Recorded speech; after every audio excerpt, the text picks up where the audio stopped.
సజీవుడైన యేసు క్రీస్తు నామములో మనకందరికి శుభములు. ప్రియులారా, దేవుడు ప్రతిరోజు మనతో మాట్లాడే గొప్ప అవకాశమును ప్రభువు మనకు దయచేస్తూ ఉన్నాడు. పరిశుద్ధాత్మ దేవుడు ఇట్టి మాటలను మన హృదయములలో వ్రాసి దాని ప్రకారము మనం నడుచుటకు మనలో ఆశను ఆయన పుట్టించులాగున మనము ప్రార్థన పూర్వకముగా దేవుని యొక్క మాటలను మనము విందాము. డిసెంబర్ మాసంలో యేసు ఈ లోకానికి వచ్చినటువంటి విషయాలను వాక్యములో మనం చేస్తూ ఉన్నాము. మత్తయి సువార్తలో 1వ అధ్యాయములో కన్యక గర్భము ధరించి కుమారుని కనును ఆయనకు ఇమ్మానుయేలను పేరు పెట్టుదురు అన్నటువంటి మాటను, అది ఒక ప్రవచన నెరవేర్పుగా మనం చూస్తూ, ఆ ప్రవచనము ఎక్కడ ఎవరు చెప్పారు, ఏ సందర్భంలో చెప్పారు, ఆ మాటకు అక్కడ ఏమి అర్థమున్నది, మత్తయి సువార్తలో ఏమి అర్థమున్నది, ఇప్పుడు మనకు ఆ వాక్యము ఏ విధముగా రిలవెంట్గా ఉన్నది, అది మనకు ఎంతవరకు మనకు ఉపయోగకరంగా ఉన్నది అనేటువంటి ఈ 3 కోణాలలో మనము వాక్యాన్ని ధ్యానం చేయడానికి ప్రయత్నం మనం చేస్తూ ఉన్నాం. కన్యక గర్భము ధరించి కుమారుని కనును అనేటువంటి క్రిస్మస్ సందేశము యేసుక్రీస్తు ప్రత్యక్షముగా 2000 సంవత్సరాల క్రితము మరియా అనేటువంటి కన్యక స్త్రీకి ఆయన జన్మించాడు. అయితే దానికి ముందు దాదాపుగా 800 సంవత్సరాల క్రితము ఒక సూచన ఇవ్వబడినది. ఇశ్రాయేలీలకు ఒక సూచన ఇవ్వబడినది. ఆ సూచన ఇవ్వబడినటువంటి ఆ సందర్భము 800 సంవత్సరాల తర్వాత అదే ప్రవచనము కూడా నెరవేర్చబడినది. అప్పుడున్నటువంటి ఆ సందర్భాన్ని మనము మాట్లాడుకుంటున్నటువంటి సమయంలో ఉన్నటువంటి సందర్భాలను మనము పోల్చుకుంటూ, ఈ 3 సందర్భాలలో కన్యకకు జన్మించినటువంటి ఈ కుమారుని యొక్క పాత్ర ఏమిటి? మనం చూసాము గత వాక్య సందేశములో, కన్యక గర్భం ధరించి కుమారుని కనినటువంటి సందర్భము యుద్ధ సందర్భము, యుద్ధ వాతావరణములో, పాత నిబంధనలో కొత్త నిబంధనలో ప్రస్తుతము యుద్ధ వాతావరణంలో కుమారుడు ఈ లోకములో జన్మించెను. దేవునికి స్తోత్రం. ఇక 2వ సందర్భాన్ని మనం చేయబోతున్నాము. పాత నిబంధనలో యెషయా గ్రంథంలో 7వ అధ్యాయములో 14, 15 వచనములో, కాబట్టి ప్రభు తానే యొక్క సూచన మీకు చూపును, ఆలకించుడి, కన్యక గర్భవతి కుమారుని కని అతనికి ఇమ్మానుయేలును పేరు పెట్టును. ఈ ఈ ఈ మాట మనకు తెలిసినటువంటి ఒక శుభవార్త కదా. మన లూకా సువార్తలో ప్రజలందరికీ కలగబో మహా శుభవార్త అని అక్కడ చెప్పబడింది. కానీ పాత నిబంధనలో దేవుడు ఒక కలవరంలో, ఒక విసుగుతో ఆ మాట పలికినట్టు యెషయా గ్రంథము 7:13లో మనం చూస్తాం.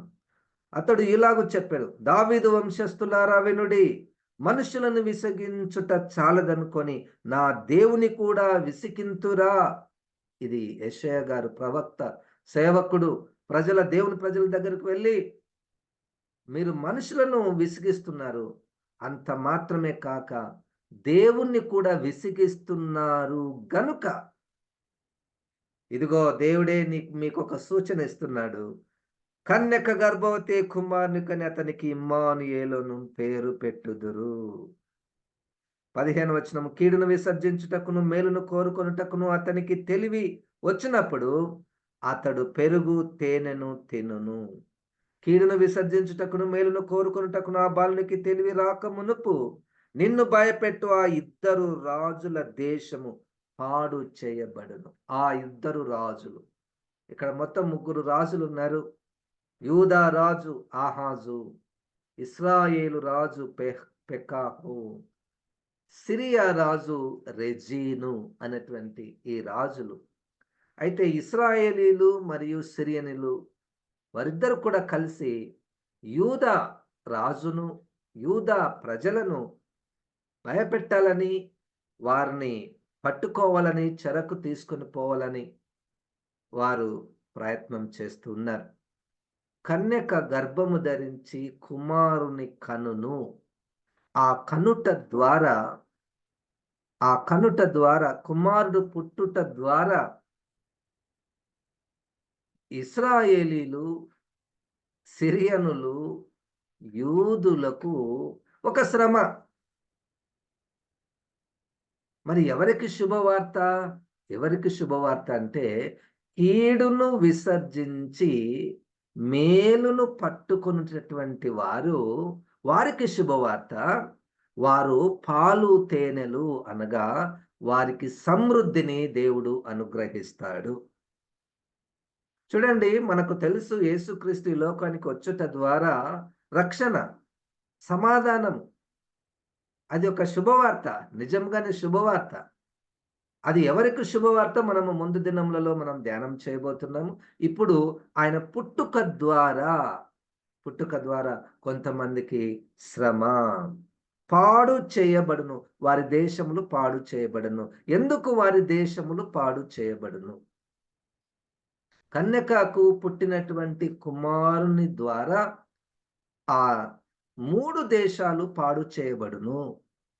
కారణం ఏంటి అంటే, ఈ ఇజ్రాయేలు రాజు అయినటువంటి ఈ పెకాహు అనేటువంటి రాజు గురించి మనము 2వ రాజుల గ్రంథము 15వ అధ్యాయములో 28వ వచనము మనం చదువుతున్నాము.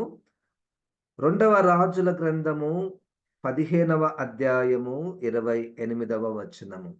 ప్రియులారా, దేవుడు మనకు ఒక మంచి అవకాశాన్ని ఇస్తున్నాడు. అదేమిటంటే, వాక్యాన్ని సందర్భానుసారముగా ధ్యానం చేయుట. ఇక ముందు మనం ఎప్పుడైనా ఒక వాక్యాన్ని చదువుతున్నప్పుడు ఎటువంటి దృష్టితో చదవాలి, ఏ పద్ధతిలో చదవాలి అన్నటువంటి విషయాలను కూడా మనం నేర్చుకుంటున్నాము. రైట్. ఇప్పుడు 2వ రాజుల గ్రంథము 15వ అధ్యాయం 28వ వచనంలో, ఇతడును ఇశ్రాయేలు వారు పాపము చేయుటకును. ఎవరు ఇతడును అంటే, పైన వచనంలో 27లో, యూదారాజు అయిన అజరే ఏలుబడిలో 82వ సంవత్సరమందు రెమల్యా కుమారుడైన పెకాహు షోమ్రోనులో ఇశ్రాయేలును ఏలనారంభించి 20 సంవత్సరములు ఏలెను. పెకాహు రాజు. ఆయన ఎటువంటి వాడు? ఇతడును ఇశ్రాయేలు వారు పాపము చేయుటకు కారకుడగు నెబాతు కుమారుడైన యెరోబాము చేసిన పాపములను విడువక అనుసరించుచు యెహోవా దృష్టికి చెడుతనము జరిగించెను. యెరోబాము చేసినటువంటి భయంకరమైనటువంటి పాపములను కూడా ఈయన జరిగిస్తూ యెహోవా దృష్టికి చెడుతనము జరిగించెను.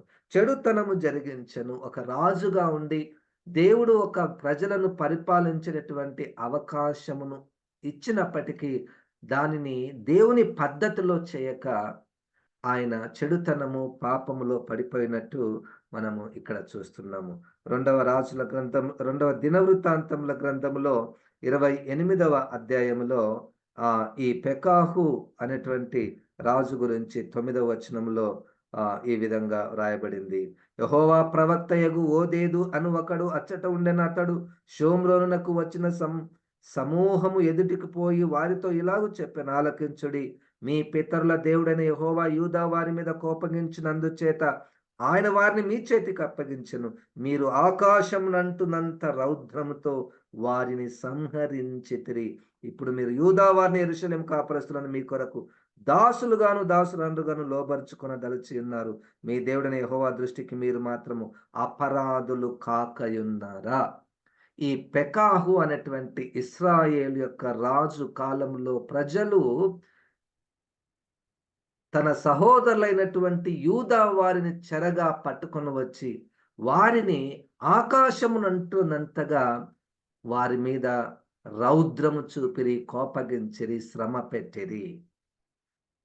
అంటే ఇశ్రాయేల్ యొక్క రాజు పెకాహు వీరు దేవునికి విరోధమైనటువంటి, ధర్మశాస్త్రానికి విరోధమైనటువంటి పాప జీవితంలో జీవిస్తున్నారు అట్టి సందర్భములో కన్యక గర్భము ధరించి కుమారుని కనుట వలన వీరి దేశము పాడగును.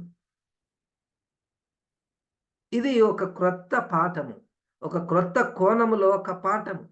యేసుక్రీస్తు ఈ లోకములో పుట్టుట ద్వారా, ఈ లోకంలో పుట్టుట ద్వారా ఎన్నిసార్లు ప్రభు వైపుకు తిరగాలన్నటువంటి అవకాశాలు వచ్చినా, ఎంత స్పష్టముగా దేవుడు తన ప్రవక్తలను పంపించి తన స్వరాన్ని తన ప్రజలకు వినిపించిన, తన ధర్మశాస్త్రాన్ని ఇచ్చి దాని ప్రకారం నడవాలని చెప్పిన, వారు మానక పాపము చేస్తూ ఉన్నటువంటి వారికి యేసుక్రీస్తు యొక్క పుట్టుక ఒక శ్రమ, ఒక పాడు చేయబడేటటువంటి పరిస్థితి ఏర్పడుతుంది. ఒక ఖడ్గమే అనేకులు ఇశ్రాయేలీలలో పడుటకును లేచుటకును యేసు పుట్టుక వివాదాస్పదమైనటువంటి గురుతు. ఈ యొక్క కోణాన్ని మనం తక్కువగా ఆలోచన చేస్తుంటాము, ధ్యానం చేస్తూ ఉంటాము. కనుక ప్రియులారా, ఎవరైనా మేము దేవుణ్ణి ఎరిగినటువంటి వారము, మా దేవుడు, వీళ్ళందరూ కూడా మా ప్రవక్తలు, మా దగ్గర ధర్మశాస్త్రం ఉంది, నిజమైనటువంటి బైబిల్ ఉన్నది అన్నటువంటి ఆలోచనలో వెళ్తున్నటువంటి వారు మానక పాప జీవితంలో జీవిస్తూ ఉంటే ఈ క్రిస్మస్ మీకు నష్టమే, శ్రమనే.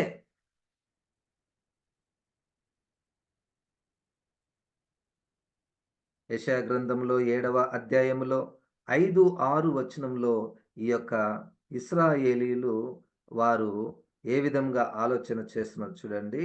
7వ అధ్యాయము యెషయా గ్రంథము 5, 6. సిరియాయు ఎఫ్రాయిమును రెమల్య కుమారుడును నీకు కీడు చేయవలనని ఆలోచించచ్చు. మనం యూదా దేశం మీదికి పోయి దాని జనులను భయపెట్టి దాని ప్రాకారములను పడగొట్టి బాబేయేలను వాని కుమారునికి దానికి రాజుగా నియమించదము రండని చెప్పుకొనేది. ఇశ్రాయేలీలు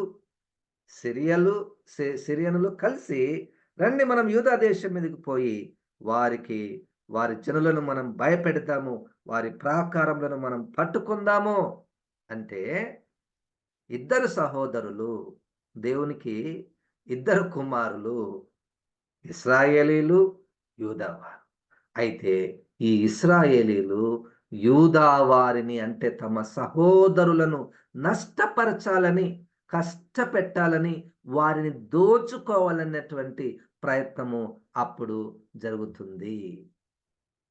ఇదిగో యేసుక్రీస్తు 2000 సంవత్సరాల క్రితము పుట్టినటువంటి సమయంలో ఈ ఎవరైతే దేవుని పిల్లలుగా పిలువబడుతున్నటువంటి ఈ యూదులు ఉన్నారో, ఆ యూదులలోనే ఒక గుంపు వారు ఇంకొక గుంపు వారిని దోచుకుంటున్నారు, కష్టపెట్టుతున్నారు, విధవరాండ్ర ఇండ్లను దిగమ్రింగుతున్నారు.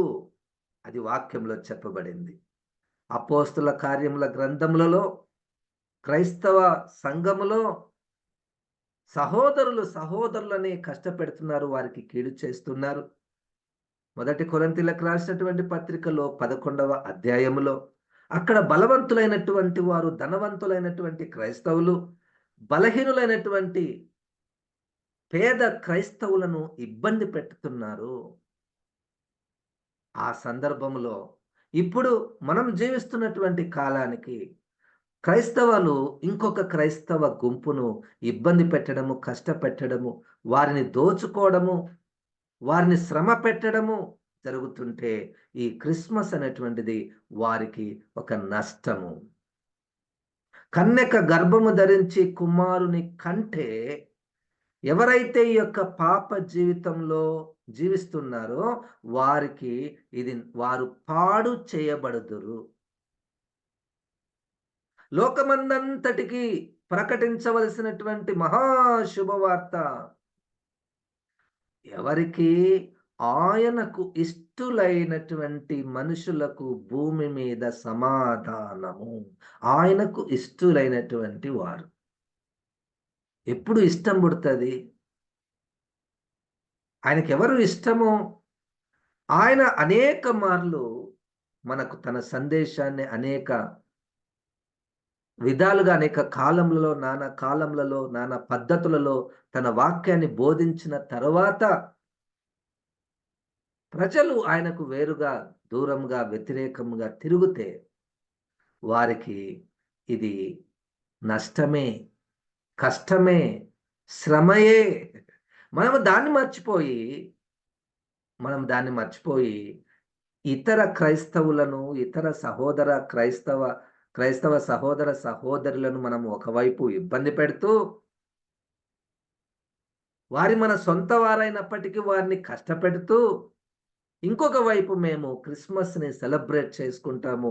నానా రకాలైనటువంటి కార్యక్రమాలు మేము చేసుకుంటామంటే వారికి ఈ క్రిస్మస్ ఒక నష్టము. వారు పాడైతారు. పాడైతారు. It's not general statement. భూమి మీద ఉన్నటువంటి వారందరికి శుభవార్త. నో. దే దేవుని ప్రజలుగా పిలువబడుతున్నటువంటి వీరిలో ప్రభువుకు దూరంగా జీవిస్తూ ఉంటే, ఇది ఒక నష్టముగానే మీకు ఉంటుంది. ఇది ఇశ్రాయేళ్ల గురించి కదా! అయితే యూదాలో 2 గుంపుల వారున్నారు. ఈ పదాలు మీకు అర్థమవుతున్నాయో లేదో? పాత నిబంధన కాలంలో 900 సంవత్సరాల క్రితము సొలొమోన్ రాజుగారి తరువాత దేవుని ప్రజలు 2 గుంపులుగా విభజించబడ్డాయి. దేవుడే విభజించాడు. దేవుడే వారిని విడదీశాడు. వారు చేస్తున్నటువంటి కార్యాలను బట్టి ఇశ్రాయేలీలు, యూదులు. ఇప్పుడు ఇశ్రాయేలుకు రాజు అయినటువంటి ఈ పెకాహు రాజు ఆ ఇశ్రాయేలు ప్రజల గురించి 2, 3 మాటలు మనం చూసాము. అయితే ఇప్పుడు ఎవరికైతే ఈ ప్రవచనం చెప్పబడిందో, ఏది కన్యక గర్భం ధరించి కుమారుని కనును అనేటువంటి ప్రవచనము ఎవరికి చెప్పబడిందంటే యూదులకు చెప్పబడింది. ఈ యూదులలో 2 రకాల ప్రజలున్నారు. మొదటి రకం ప్రజలు దేవుని యొక్క మాట విననటువంటి ప్రజలు. ఈ రాజు ఆహాజు, యూదా రాజు అయినటువంటి ఆహాజు రాజే దేవునికి వ్యతిరేకంగా ఉన్నటువంటి రాజు. చూద్దాము. ఆహాజు రాజు గురించి 2వ రాజుల గ్రంథములో 16వ అధ్యాయములో ఈ ఆహాజు అంటే యూదా రాజు గురించి మొదటి వచనాల్లో, రెమల్లా కుమారుడైన పెకాహు ఏలుబడిలో 17వ సంవత్సరమందు యూదా రాజు అయిన యోతాము కుమారుడగు ఆహాజు ఏలనారంభించను. ఆహాజు ఏలనారంభించినప్పుడు 20 ఏండ్ల వాడ యెరూషలేమునందు 16 సంవత్సరములు ఏలెను. తన పితరుడగు దావీదు తన దేవుడైన యెహోవా దృష్టికి నీతిగా ప్రవర్తించినట్లు అతడు ప్రవర్తింపక ఇశ్రాయేల్ రాజులు ప్రవర్తించినట్లు ప్రవర్తించెను. అతడు ఇశ్రాయేళ్ల ముందర నిలవకుండా యెహోవా వెళ్ళగొట్టిన జనులు చేసిన హేయమైన క్రియలు చేయుచు తన కుమారుని అగ్నిగుండమును దాటించెను. మరియు అతడు ఉన్నత స్థలములలోను కొండ మీదను సమస్తమైన పచ్చని వృక్షముల క్రిందను బలులు అర్పించుచు ధూపం వేయిచు వచ్చెను. సిరియా రాజైన రెజీనును ఇశ్రాయేల్ రాజైన రెమల్యా కుమారుడగు పెకాహును యెరూషలేము మీదికి యుద్ధమునకు వచ్చి అక్కడనున్న ఆహాజును పట్టణమును ముట్టడి వేసిరి గాని అతనిని జయింపలేకపోయిరి. ఆ కాలమందు సిరియా రాజైన రెజీను ఏలతును మరల పట్టుకొని సిరియనుల వశము చేసి ఏలతులో నుండి యూదా వారిని వెళ్ళగొట్టగా సిరియనులు ఏలతు పట్టణమునకు వచ్చి కాపురముండిరి. నేటి వరకును వారు అచ్చటనే ఉండారు. ఇట్లుండగా ఆహాజు యెహోవా మందిర సంబంధమైనట్టు రాజనగర సంబంధమైనట్టు సామాగ్రులలో కనబడిన వెండి బంగారములను తీసుకొని అష్షూరాజునకు కానుకగా పంపి, నేను నీ దాసుడను, నీ కుమారుడై ఉన్నాను గనుక నీవు వచ్చి నా మీదికి లేచిన సిరియా రాజు చేతుల నుండి ఇశ్రాయేల్ రాజు చేతుల నుండి నన్ను రక్షింపవలనని అష్షూరు రాజైన తిగ్లత్ పిలేసర్ వద్దకు దూతలను పంపగా అష్షూరు రాజు అతని మాట అంగీకరించి దమస్కు పట్టణం మీదకి వచ్చి దాన్ని పట్టుకొని రెజీనును హతము చేసి ఆ జనులను కీరు పట్టణమునకు చెర తీసుకొని పోయాను. ఈ అధ్యాయం అంతా మనం చదివితే ఆహాజు రాజు, యూదులకు రాజు అయినటువంటి ఆహాజు, ఈయన చేసినటువంటి తప్పేంటంటే విగ్రహారాధన. ఈయన చేసినటువంటి తప్పేందంటే శ్రమ వచ్చినప్పుడు సిరియనులు ఈయన మీదకి లేచినప్పుడు ఈయన ఆలయంలో ఉన్నటువంటి వెండి బంగారం అంతటి తీసుకొని వెళ్ళి అష్షూరు రాజు అయినటువంటి తిగ్లత్ పిలేసర్ అనేటువంటి రాజుకి ఇచ్చి, అయ్యా నేను నీ దాసుడను, నేను నీ కుమారుడను. ఇది తీసుకొని నా మీదకొస్తున్నటువంటి ఈ సిరియల నుంచి నన్ను తప్పించుము అని వారిని వేడుకుంటున్నాడు. విగ్రహారాధన చేస్తున్నాడు. తన కుమారుణ్ణి అగ్నిగుండం గుండా పంపిస్తున్నాడు. అంటే అక్కడున్నటువంటి ఆ అన్య దేవతల ఆచారాలను ఈ ఆహాజు రాజు అనుసరిస్తూ ఉన్నాడు. మరి ఇట్టి సందర్భంలో, ఇట్టి పాప కార్యాల సందర్భంలో కన్యక గర్భము ధరించి కుమారుని కనును అన్నటువంటి మాట తర్వాత యెషయా గ్రంథంలో 7వ అధ్యాయములో నువ్వు కూడా పాడైతావు. ఒకవైపు ఇశ్రాయేలుకు పాడు చేయబడతారు. సిరియనులు పాడు చేయబడతారు. ఆహాజు రాజు నువ్వు యూదులు కూడా పాడు చేయబడతారు. కానీ యూదులలో ఇంకొక గుంపుంది. దాన్నేమంటారంటే శేషము అంటారు. దాన్ని మనం తర్వాత దినములలో మనము ధ్యానించబోతున్నాము. కనుక ఆహాజు రాజు చేస్తున్నటువంటి ఈ యొక్క పాపపు పనులు మనం చూస్తున్నాం. 11వ వచనంలో 2వ రాజుల 16వ అధ్యాయం 11వ వచనంలో కాబట్టి యాజకుడైన ఉరియా రాజైన ఆహాజు దమస్కు పట్టణం నుండి పంపిన మచ్చునకు సమమైన ఒక బలిపీఠమును కట్టించి రాజైన ఆహాజు దమస్కు నుండి తిరిగి రాకమునిపే సిద్ధపరిచాడు. ఈ ఆహాజు రాజు చేసినటువంటి ఇంకొక పాపం ఏంటంటే దమస్కులకు వెళ్ళాడు. దమస్కునకు వెళ్ళిన తర్వాత దమస్కు సిరియా దేశానికి ఒక క్యాపిటల్, రాజధాని అది. అయితే అక్కడ ఒక బలిపీఠము ఉన్నది. వాళ్ళ బలిపీఠం ఉన్నది. దాని గురించి విచారణ చేశాడు. అయ్యా ఏంటి ఈ బలిపీఠము చాలా అందంగా ఉంది. చాలా చూడడానికి ఆకర్షణీయంగా ఉంది. దీని గురించి చెప్పండి అన్నాడు. అప్పుడు వాళ్ళు చెప్పారు, ఇదిగో మా సిరియనులు అనేక దేశాలను పరిపాలించడానికి ఈ బలిపీఠము మాకు చాలా ఉపయోగకరంగా ఉన్నది. దీనివల్లనే ఈ దేవత వల్లనే మేము జయిస్తున్నాము అంటే ఆహాజు రాజు ఏం చేసింది తెలుసా? సరే, నేను కూడా ఇటువంటి బలిపీఠాన్ని మా యెరూషలేములో ఉన్నటువంటి మా దేవాలయంలో నేను కట్టిస్తాను అని వెంటనే అదే రూపంలో ఇంకొక బలిపీఠాన్ని ఆహాజు రాజు దేవాలయంలో, దేవుని ఆలయంలో ఆ బలిపీఠాన్ని కట్టిస్తాడు. అంతకుముందు ఇత్తడి బలిపీఠం ఉంది గదా! దాన్ని పక్కకు జరిపి ఈ కొత్త బలిపీఠాన్ని తీసుకొని వచ్చి ఇక్కడ బలులను అర్పించడము ప్రారంభిస్తాడు ఆహాజు రాజు. దేవుని యొక్క ఆలయంలో ఉన్నటువంటి దేవుడిచ్చినటువంటి పవిత్రమైనటువంటి సంప్రదాయాలను పక్కకు పెట్టి ఒక క్రొత్త సంప్రదాయాలను తీసుకొని వచ్చినటువంటి పరిస్థితి ఆహాజు రాజుది. అనేక మంది రాజులు అట్లా ఉన్నారు. దేవుడిచ్చినటువంటి భక్తులైనటువంటి మోషే గారి ద్వారా, ప్రవక్తల ద్వారా దేవుడిచ్చినటువంటి ఆ క్రమాన్ని తీసివేసి ఇతర దేశములలో ఉన్నటువంటి క్రమాలను తీసుకొని వచ్చి మన దేవాలయాలలో పెట్టి దానికి క్రొత్త ఇంటర్ప్రిటేషన్ ఇచ్చి చేస్తుంటే కన్యక గర్భం ధరించి కుమారుని కన్నును అన్నటువంటి మాట నీకు శుభవార్త కానే కాదు. ఇప్పుడు మనము మన సంఘములలో జరుగుతున్నటువంటి క్రమములకు, ఆ యొక్క సంప్రదాయాలకు, వాక్యంలో ఉన్నటువంటి సంప్రదాయాలకు ఏమైనా పోలికలున్నాయా? అక్కడ వాళ్ళు చేస్తున్నారు, మేము చేస్తాం. ఇక్కడ ఈ దేశంలో ఇట్లా చేస్తున్నారు, మేము ఇట్లా చేస్తాము. అదేనా? అయితే కన్యక గర్భము ధరించి కుమారుని కనునన్నటువంటి మాట వార్త నీకు నష్టమే, నువ్వు పాడైతావు. మనం పాడైతాం. అన్య సంప్రదాయాలు క్రైస్తవ సంఘంలోనికి వచ్చాయా లేదా అది చెప్పండి. మా దగ్గర లేవు సార్, దేవునికి స్తోత్రం. వాళ్ళ దగ్గర ఉన్నాయి, వాళ్ళు పాడైతారు. నువ్వు క్రిస్మస్ పేరు మీద చేస్తున్నటువంటి కార్యక్రమాలు వాక్యానుసారంగా ఉన్నాయా లేదా అది పరీక్ష చేసుకోవాలి. వాళ్ళందరూ అదే చేస్తున్నారు, మేము కూడా అదే చేస్తాము. అది కాదు.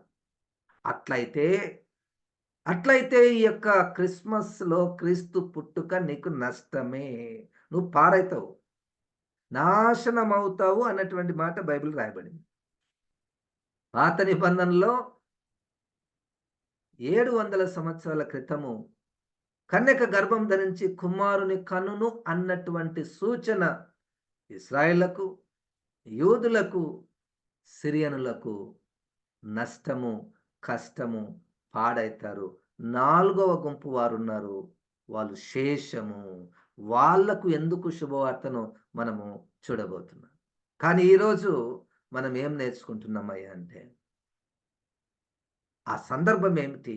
కన్యక గర్భం ధరించి కుమారుని కనేటటువంటి సందర్భము ఏమిటయ్యా అంటే, ప్రజలు పాపములో జీవిస్తున్నారు. నాయకులు పాపములో వాళ్ళు జీవిస్తూ ఉన్నారు. చూడండి, ఆయన 14 వచనంలో 16వ అధ్యాయము 2 రాజులు 14, మరియు యెహోవా సన్నిధి నున్న ఇత్తడి బలిపీఠమును మందిరము ముంగిట స్థలం నుండి, అనగా తాను కట్టించిన బలిపీఠమునకు యెహోవా మందిరమునకును మధ్య నుండి తీయించి, తాను కట్టించిన దాని ఉత్తర పార్శ్వమందు దానిని ఉంచెను. అప్పుడు రాజైన ఆహాజు యాజకుడైన ఉరియాకు ఆజ్ఞాపించిందేమనగా, ఈ పెద్ద బలిపీఠం మీద ఉదయం అర్పించు దహన బలులను, సాయంత్రం అర్పించు నైవేద్యములను, రాజు చేయు దహన బలి నైవేద్యములను, దేశపు జనులందరూ అర్పించు దహన బలి నైవేద్యములను, పానార్పణను దహించి ఏ దహన బలి జరిగినను, ఈ ఏ బలి జరిగినను వాటి పశువుల రక్తమును దాని మీదనే ప్రోక్షింపవలెను. అయితే ఈ ఇత్తడి బలిపీఠము దేవుని యొద్ద నేను విచారణ చేయుటకు ఉంచవలెను. 2 బలిపీఠాలు ఉన్నాయి. చాలా జాగ్రత్తగా విందాము. 2 బలిపీఠాలు, ఒకటి అన్య బలిపీఠము, ఒక దేవుని బలిపీఠం. ఇది ఎక్కడి నుంచో తీసుకొని వచ్చారు ఈ బలిపీఠాన్ని. సిరియా దేశంలో ఉన్నటువంటి దమస్కు నుంచి ఒక బలిపీఠాన్ని తీసుకొని వస్తున్నారు. మీరందరూ కూడా దీనికి బలులను అర్పించాలి. అయితే కొంతమంది అడిగారు, మరి ఇదెందుకు సార్ ఇత్తడి బలిపీఠం అంటే? అది మనం ఎప్పుడైనా మనకు సమస్యలు వచ్చినప్పుడు దేవుని దగ్గర ప్రార్థన చేయడానికి ఈ బలిపీఠం పెట్టండి. దేవుని దగ్గర విచారణ చేయడానికి ఈ బలిపీఠం పెట్టండి. అన్య దేవతలకు ధూపం వేయడానికి, బలులను అర్పించడానికి ఈ బలిపీఠం పెట్టండి. దీన్ని ఏమంటారంటే నులివెచ్చని జీవితము అంటారు. ప్రకటన 3వ అధ్యాయము. నువ్వు చల్లగానైనా నువ్వు లేవు, వెచ్చగానైనా నువ్వు లేవు. నువ్వు 2 కావాలి నీకు. అన్ని ఆచారాలు కావాలి, దేవుడు కూడా కావాలి. బలులన్నీ ఇక్కడ అర్పించాలంట.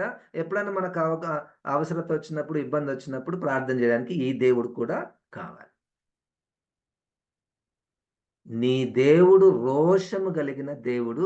తన మహిమను ఎవ్వరికి కూడా చెందనియ్యడు. వారిని ఎందుకు సార్ ఇబ్బంది పెట్టడం? వాళ్ళని కూడా మనం కలుపుకుందాము. ఈ ఆచారాన్ని ఎందుకు వద్దనుకుందాం? అది కూడా ఉంటే మనకు చాలా హ్యాపీగా ఉంటది కదా! అది పెట్టుకుందాం, ఇది పెట్టుకుందాం.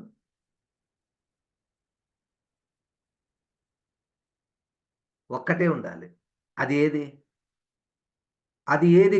దేవుణ్ణి ఆరాధించడానికి ఒకటే ఉండాలి.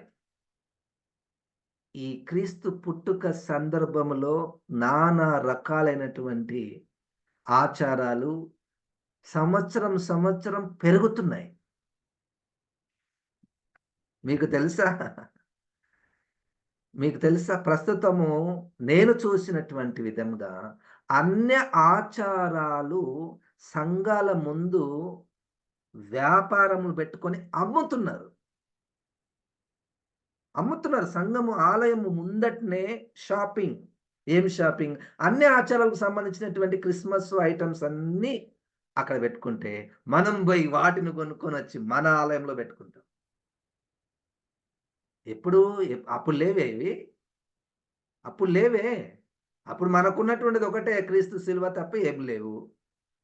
ఎక్కడెక్కడనో ప్రారంభమైనటువంటివి. ఎవరు ప్రారంభించారో, ఎందుకు ప్రారంభించారో తెలియకుండా అది కంటికి వెలుగుగా ఉన్నది. అది పెట్టుకుందాము. అబ్బా! ఇది భలే కలర్‌ఫుల్‌గా ఉంది. ఇది కూడా పెట్టుకుందాము. అదేం పాపం చేసినామా? పాపం చేస్తున్నామా? పాపమే. వ్యభిచారం కాదు, దొంగతనం కాదు. ఇది చూడటానికి బాగుంది కాబట్టి పెట్టుకుంటే ఏం నష్టం? చూడండి, ఎంత సులువుగా చిక్కుల బెట్టు పాపాలు ఇవే.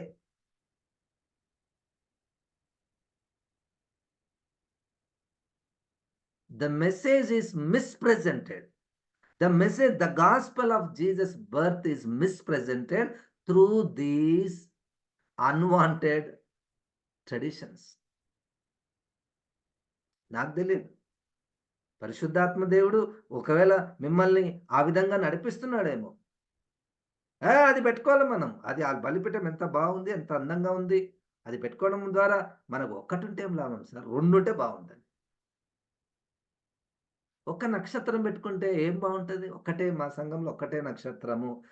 క్రీస్తును చూపించినటువంటి నక్షత్రం. ఒక్కటే ఉంటే ఏం బావుంటది? ఒక 100 పెడితే బావుంటది. ఒక సంఘంలో 40 పెట్టారు. నేను అడిగినాను ఎందుకు 40 పెట్టారంటే, మా సంఘమును ప్రారంభించి 40 సంవత్సరాలయింది. ఓహ్! దానికి దీనికి ఏం సంబంధము? అంటే మనిషి యొక్క శరీరానికి ఏది హ్యాపీనెస్ ఇస్తదో అది పెట్టేస్తారు. దాన్ని జరిగించేస్తారు. నాకు తెలీదు. యేసు ఈ లోకానికి వచ్చినటువంటి ఆ ఫ్రెష్ ఆ ఎసెన్స్ సువార్తను అందియకుండా కప్పేటటువంటివి చాలా వచ్చి పడుతున్నాయి. అది మనం గుర్తించాలి. అందుకని వాటినన్నిటిని తీసివేయాలి. అన్నిటి తీసేస్తేనే ఆ ఎసెన్స్ కనపడుతది మనకు. అవన్నీ వెనక పెట్టుకోవాలి. బ్యాక్‌గ్రౌండ్ పెట్టుకోవాలి. ఆహ్, అంటే ఎసెన్స్‌ని కనపడడానికి ఇవన్నీ సహాయకరంగా ఉండాలి. ఏవి ఉంటే ఈ ఎసెన్స్ బాగా కనపడతది? యేసుక్రీస్తు బాగా కనపడాలంటే ఈ ఏమి ఆచారాలు పెట్టుకుంటే, ఏమి ట్రెడిషన్స్ మనము దాంట్లో ఇన్వాల్వ్ చేస్తే యేసుక్రీస్తు బాగా కనపడతాడు? మితి మీరినటువంటి క్రీస్తు ఆరాధన పేరట డాన్సులేసి, లేజర్ లైట్లు బెట్టి, ప్రజలు వీలలేసి, చప్పట్లు కొడుతుంటే క్రీస్తు బాగా కనపడతాడా? అదే చేద్దాం. అదే చేద్దాం. క్రీస్తు మిస్ అయిపోతున్నాడా? డాన్స్ ఎట్లుండాలంటే క్రీస్తు కనపడేటట్లుండాలి. మన కార్యక్రమము క్యారల్స్ ఎట్లుండాలి?